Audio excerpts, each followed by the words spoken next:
জয় শ্রীহরি।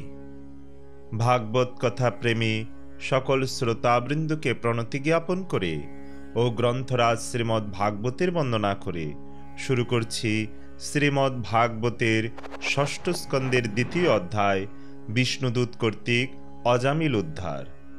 তাই সবাইকে মনোযোগ সহকারে শ্রবণ করার অনুরোধ রইল। তার আগে অমৃত কাদম্বিনী চ্যানেলটি সাবস্ক্রাইব না করলে এখনই সাবস্ক্রাইব করুন আর নিত্য ভাগবত কথা শ্রবণ করুন। হরি ওম তৎসৎ। নারায়ণম নমস্কৃত্য নরম চৈব নরোত্তমম দেবীম সরস্বতীম ব্যাসম তত জয়মতদীরয়েৎ। সংসার বিজয়ী গ্রন্থ শ্রীমদ্ ভাগবত উচ্চারণ করার পূর্বে পরমেশ্বর ভগবান নারায়ণ সর্বশ্রেষ্ঠ মানব নরনারায়ণ ঋষি নামক ভগবত অবতার বিদ্যাদেবী সরস্বতী এবং ব্যাসদেবকে আমি আমার সশ্রদ্ধ প্রণতি নিবেদন করি। শ্রীল সুখদেব গোস্বামী বললেন, হে রাজন, নীতিশাস্ত্র কুশল বিষ্ণুদূতেরা যমদূতদের মুখে সেই কথা শুনে তার উত্তরে বললেন, আহা কি কষ্ট! যেখানে ধর্মের পালন হওয়া উচিত সেই সভায় অধর্ম প্রবেশ করছে। যারা ধর্মের পালক তারা অনর্থক একজন নিষ্পাপ ব্যক্তিকে দণ্ড দিচ্ছেন। রাজা অথবা সরকারি কর্মচারীদের পুত্রবৎ স্নেহে প্রজাদের পালন করা উচিত এবং রক্ষা করা উচিত।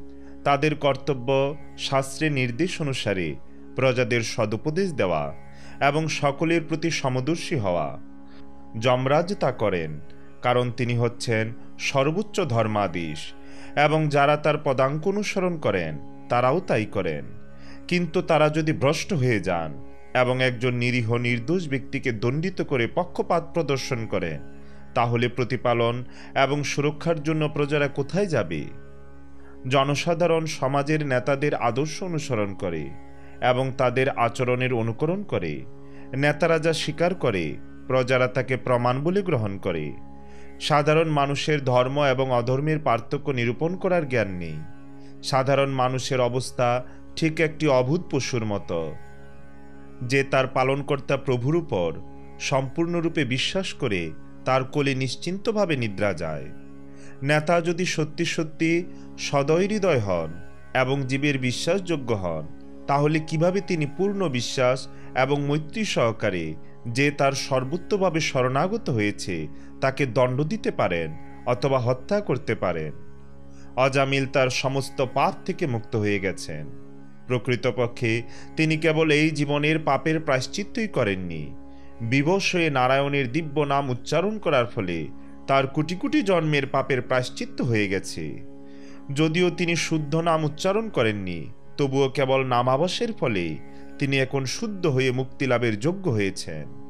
পূর্বেও এই অজামিল ভোজনাদি সময়ে বৎস নারায়ণ এখানে এসো এইভাবে তার পুত্রকে ডেকেছিলেন, কিন্তু তা সত্ত্বেও নারায়ণ এই চারটি বর্ণ উচ্চারণ করার ফলে তিনি তার কোটি কোটি বৎসরের জন্মার্জিত পাপের প্রায়শ্চিত্ত করেছেন। স্বর্গ অথবা অন্যান্য মূল্যবান বস্তু অপহরণকারী, মদ্যপায়ী, মিত্রদ্রোহী, ব্রহ্মঘাতী, গুরুপত্নীগামী, স্ত্রী হত্যাকারী, গো হত্যাকারী, পিতৃহত্যাকারী, রাজ হত্যাকারী এবং অন্য যে সমস্ত মহাপাতকী রয়েছে, শ্রীবিষ্ণুর নাম উচ্চারণই তাদের শ্রেষ্ঠ প্রায়শ্চিত্ত। কেবল ভগবান শ্রীবিষ্ণুর দিব্য নাম উচ্চারণের ফলেই এই প্রকার পাপীরা ভগবানের দৃষ্টি আকর্ষণ করে এবং ভগবান তখন মনে করেন, যেহেতু এই ব্যক্তি আমার নাম উচ্চারণ করেছে, তাই আমার কর্তব্য হচ্ছে তাকে রক্ষা করা। ভগবান শ্রীহরির দিব্য নাম একবার উচ্চারণ করে মানুষ যেভাবে নির্মল হয়, বৈদিক ব্রত অথবা প্রায়শ্চিত্ত করার ফলে সেইভাবে নির্মল হওয়া যায় না। যদিও প্রায়শ্চিত্ত করার ফলে পাপ থেকে মুক্ত হওয়া যায়, কিন্তু তার ফলে ভগবত ভক্তির উন্মেষ হয় না। কিন্তু ভগবানের নাম উচ্চারণের ফলে ভগবানের যশ, গুণ, বৈশিষ্ট্য, লীলা পরিকর আদির স্মরণ হয়।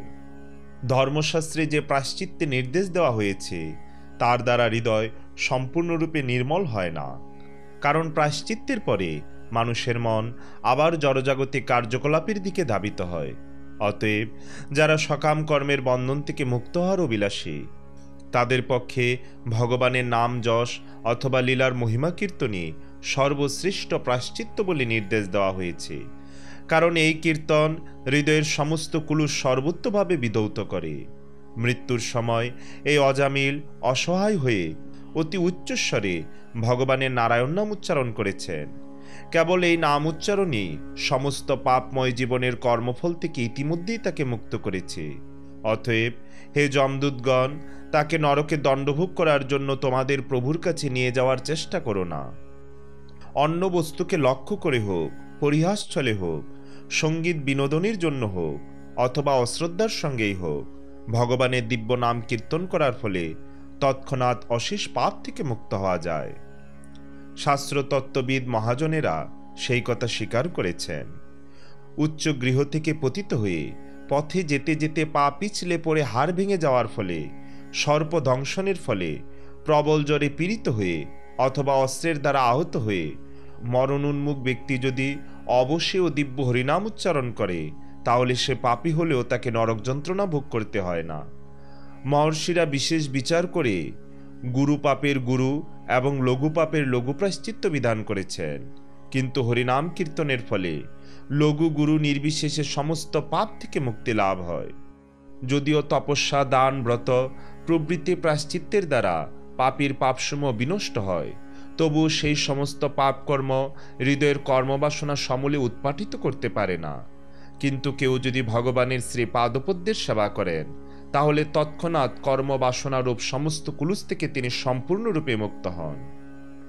অগ্নি যেমন তৃণরাশি বশীভূত করে, তেমনি জ্ঞাতসারে অথবা অজ্ঞাতসারে উত্তম শ্লোক ভগবানের নাম কীর্তন করলে সমস্ত পাপ ভস্মীভূত হয়ে যায়।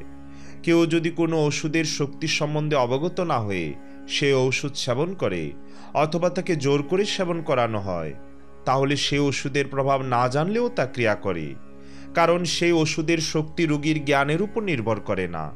তেমনি ভগবানের দিব্য নাম কীর্তনের প্রভাব না জানলেও কেউ যদি জ্ঞাতসারে অথবা অজ্ঞাতসারে তা উচ্চারণ করে, তার ফল সে প্রাপ্ত হবে। শ্রীল সুখদেব গোস্বামী বললেন, হে রাজন, বিষ্ণুদূতেরা এইভাবে অত্যন্ত সুন্দরভাবে যুক্তিতর্কের দ্বারা ভাগবত ধর্মের সিদ্ধান্ত বিচার করে ব্রাহ্মণ অজামিলকে যমদূতদের বন্ধন থেকে মুক্ত করেছিলেন এবং আসন্ন মৃত্যু থেকে পরিত্রাণ করেছিলেন। হে অরিণীসূদন মহারাজ পরীক্ষিত, এইভাবে বিষ্ণুদূতদের প্রত্যুত্তর শুনে যমদূতেরা যমরাজের কাছে গিয়ে তাকে সমস্ত বৃত্তান্ত সবিস্তারে বর্ণনা করেছিলেন। যমদূতদের বন্ধন থেকে মুক্ত হয়ে ব্রাহ্মণ অজামিল ভয়মুক্ত হয়েছিলেন এবং প্রকৃতিস্থ হয়েছিলেন। তিনি তখন নতমস্তকে বিষ্ণুদূতদের শ্রী পাদপদ্মে তার সশ্রদ্ধ প্রণতি নিবেদন করেছিলেন। তাদের দর্শন করে তার তখন পরম আনন্দ হয়েছিল, কারণ তারা তাকে যমদূতদের হাত থেকে উদ্ধার করেছিলেন। হে নিষ্পাপ মহারাজ পরীক্ষিত, মহাপুরুষ শ্রী ভগবানের অনুচর বিষ্ণুদূতেরা দেখলেন যে অজামিল কিছু বলতে চাইছেন, তাই তারা সহসা তার সামনে থেকে অন্তর্হিত হয়ে গেলেন। যমদূত এবং বিষ্ণুদূতদের কথোপকথন শ্রবণ করে অজামিল বুঝতে পেরেছিলেন জরা প্রকৃতির 3 গুণের অধীন ধর্ম কি। সেই তত্ত্ব 3 বেদে বর্ণিত হয়েছে। তিনি জীব এবং ভগবানের সম্পর্ক সম্বন্ধীয় চিন্ময় গুণাতীত ভাগবত ধর্ম সম্বন্ধে অবগত হয়েছিলেন। অধিকন্তু তিনি ভগবানের নাম, যশ, গুণ, লীলা আদি মহিমাও শ্রবণ করেছিলেন। এইভাবে তিনি পূর্ণরূপে শুদ্ধ ভক্তে পরিণত হয়েছিলেন। তার তখন পূর্বকৃত পাপকর্মের কথা স্মরণ হয়েছিল এবং সেই জন্য তিনি অত্যন্ত অনুতপ্ত হয়েছিলেন। অজামিল বললেন, হায়, আমার ইন্দ্রিয়ের দাস হয়ে আমি কতই না অধপতিত হয়েছিলাম। আমি আমার ব্রাহ্মণোচিত গুণ হারিয়ে একটি বেশ্যার গর্ভে সন্তান উৎপাদন করেছি। হায়, আমাকে ধিক, আমি এতই পাপী যে আমি আমার কুলে কলঙ্ক লেপন করেছি। আমি আমার তরুণী সাধ্বী স্ত্রীকে পরিত্যাগ করে সুরাপায়িনী এক বেশ্যার সঙ্গে রত হয়েছি। আমাকে ধিক, আমার পিতামাতা বৃদ্ধ ছিলেন এবং তাদের দেখাশোনা করার জন্য কোনো পুত্র বা বন্ধু ছিল না। যেহেতু আমি তাদের রক্ষণাবেক্ষণ করিনি, তাই তাদের নানা দুঃখ কষ্ট ভোগ করতে হয়েছে। হায়, একজন জঘন্য নীচ অকৃতজ্ঞ ব্যক্তির মতো আমি তাদের সেই অবস্থায় ফেলে রেখেছিলাম। এই প্রকার কার্যকলাপের পরিণতি এখন আমার কাছে স্পষ্ট হয়েছে। আমার মতো পাপীকে অবশ্যই ধর্মনীতি ভঙ্গকারী এবং অত্যন্ত কামুক ব্যক্তিদের জন্য যে ভয়ঙ্কর নরক রয়েছে সেখানে নিক্ষেপ করা হবে, যেখানে তাদের দুঃসহ যন্ত্রণা ভোগ করতে হয়। আমি কি স্বপ্ন দেখেছিলাম, না তা বাস্তব ছিল? আমি দেখেছিলাম ভয়ঙ্কর দর্শন পুরুষেরা হাতে দড়ি নিয়ে আমাকে বেঁধে নিয়ে যেতে এসেছিল। তারা এখন কোথায় গেছে? আর সে অত্যন্ত সুন্দর দর্শন 4 জন সিদ্ধ পুরুষ, যারা আমাকে বন্ধনমুক্ত করেছিলেন এবং পৃথিবীর অধোদেশে নরকে নিয়মান পাশবদ্ধ আমাকে উদ্ধার করেছিলেন, তারা কোথায় গেলেন? পাপের সমুদ্রে নিমজ্জিত আমি অবশ্যই অত্যন্ত ঘৃণ্য এবং দুর্ভাগা, কিন্তু তা সত্ত্বেও আমার পূর্বকৃত সুকৃতির ফলে আমি সেই 4 জন অতি উত্তম পুরুষের দর্শন লাভ করেছি, যারা আমাকে উদ্ধার করতে এসেছিলেন। তাদের আগমনের ফলে আমার চিত্ত অত্যন্ত প্রসন্ন হয়েছে। আমার পূর্ব সুকৃতি না থাকলে অত্যন্ত অসুচি বেশ্যাপতি আমি কিভাবে মৃত্যুর সময় বৈকুণ্ঠপতি ভগবানের দিব্যনাম উচ্চারণ করার সৌভাগ্য অর্জন করলাম, তা নিশ্চয়ই সম্ভব হতো না।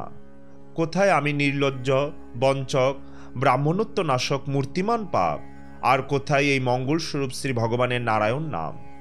সেই মহাপাপী আমি যখন এই সৌভাগ্য অর্জন করেছি, তখন আমি আমার মন, প্রাণ ও ইন্দ্রিয় সংযত করে সর্বদা ভগবত ভক্তি পরায়ণ হব, যাতে আমাকে পুনরায় এই গভীর অন্ধকারচ্ছন্ন সংসার জীবনে পতিত হতে না হয়।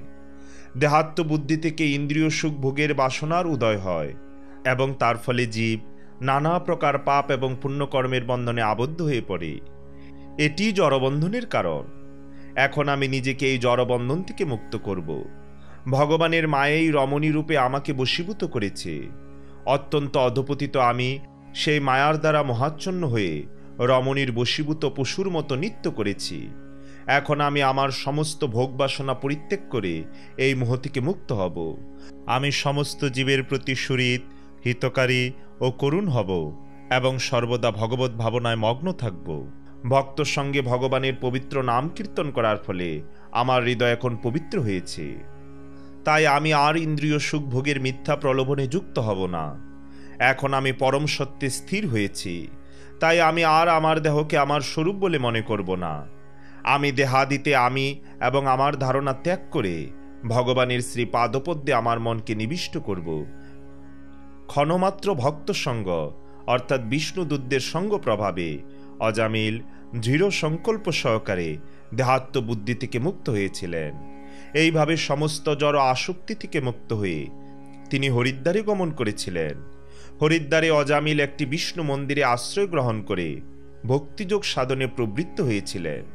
তিনি তার ইন্দ্রিয়গুলিকে সম্পূর্ণরূপে সংযত করে তার মন ভগবানের সেবায় সম্পূর্ণরূপে নিবিষ্ট করেছিলেন। অজামিল পূর্ণরূপে ভগবত ভক্তিতে যুক্ত হয়েছিলেন। এইভাবে তিনি তার মনকে ইন্দ্রিয় সুখভোগের বিষয় থেকে বিযুক্ত করেছিলেন এবং ভগবানের সচ্চিদানন্দ রূপের ধ্যানে পূর্ণরূপে মগ্ন হয়েছিলেন।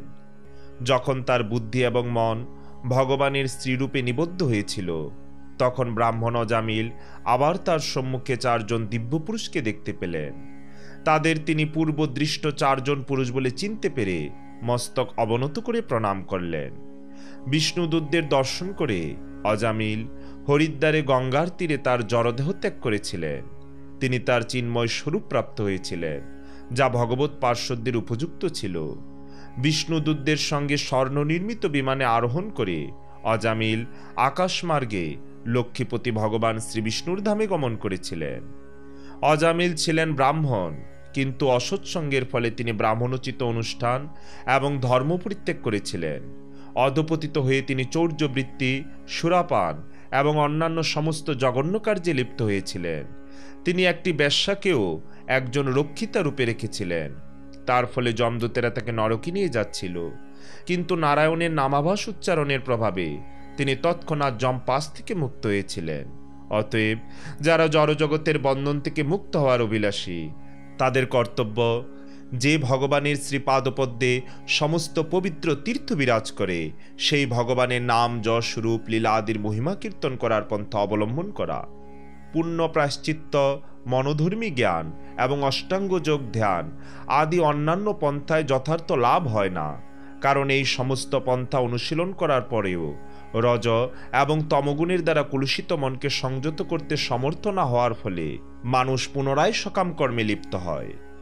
যেহেতু এই অত্যন্ত গোপনীয় ঐতিহাসিক কাহিনীর সমস্ত পাপ দূর করার শক্তি রয়েছে, তাই যদি কেউ বিশ্বাস এবং ভক্তি সহকারে তা শ্রবণ করেন অথবা বর্ণনা করেন, তাহলে জড়দেহ সমন্বিত হওয়া সত্ত্বেও এবং মহাপাপী হওয়া সত্ত্বেও তাকে আর নরকগামী হতে হয় না। প্রকৃতপক্ষে যমদূতেরা তাকে দর্শন পর্যন্ত করতে পারে না। তার দেহত্যাগ করার পর তিনি ভগবদ্ধামে ফিরে যান, যেখানে তিনি শ্রদ্ধা সহকারে সমাদৃত এবং পূজিত হন। মৃত্যুর সময় অজামিল তার পুত্রকে সম্বোধন করে ভগবানের দিব্য নাম উচ্চারণ করার ফলে ভগবদ্ধামে ফিরে গিয়েছিলেন। অতএব যারা শ্রদ্ধা সহকারে এবং নিরপরাধে ভগবানের দিব্য নাম কীর্তন করেন, তারা যে ভগবদ্ধামে ফিরে যাবেন না, সেই সম্বন্ধে কি কোনো সন্দেহ থাকতে পারে? ওম তৎসৎ ইতি শ্রীমন্ মহর্ষি বেদবেশ প্রণীত পারমহংসী সংহিতা শ্রীমদ্ ভাগবত মহাপুরাণের ষষ্ঠ স্কন্দের দ্বিতীয় অধ্যায় সমাপ্ত। পরবর্তীতে আমরা শ্রবণ করব শ্রীমদ্ ভাগবতের ষষ্ঠ স্কন্দের তৃতীয় অধ্যায়, যমদূতদের প্রতি যমরাজের উপদেশ। তাই সবাইকে পরবর্তী ভিডিও দেখার আমন্ত্রণ রইল। জয় জয় ভক্ত অজামিলের জয়, জয় জয় গ্রন্থরাজ শ্রী শ্রীমদ্ ভাগবত মহাপুরাণের জয়, জয় জয় ভাগবত কথা শ্রবণকারী ভক্তবৃন্দের জয়। জয় শ্রীকৃষ্ণ চৈতন্য প্রভু নিত্যানন্দ শ্রী অদ্বৈত গদাধর শ্রীবাসাদি শ্রী গৌর ভক্তবৃন্দ। হরে কৃষ্ণ কৃষ্ণ কৃষ্ণ হরে হরে, হরে রাম রাম রাম হরে হরে। জয় শ্রী হরি।